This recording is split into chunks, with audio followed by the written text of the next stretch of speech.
মোটামুটি মাসখানিক হয়ে আসছে এই সমস্যা। আমাদের দ্রুত বেগে এই ব্রিজটা নির্মাণ করে দেওয়ার জন্য আমরা উপজেলা ইউনো সাহেবের মহোদয়কে বলছি যেন ব্যবস্থা নেওয়া হয়।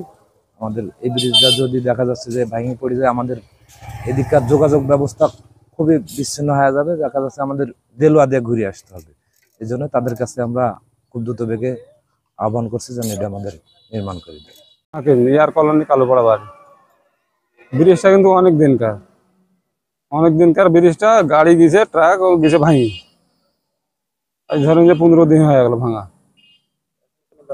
এখনো কোনো ব্যবস্থা হয়েছে না। মানুষের খুব জনগণের অসুবিধা আছে খুব।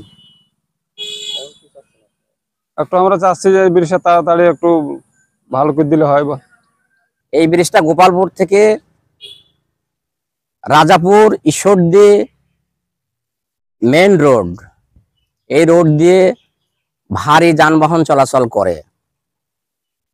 ব্রিজটা ভেঙে গেছে, তাহলে এই এলাকার মানুষের দুঃখ কষ্ট থাকবে না। প্রতিনিয়ত এই বৃষ্টিতে 3-4 জন করে আহত হচ্ছে, যার জন্য যানবাহনগুলো চলাচল বিঘ্ন ঘটছে।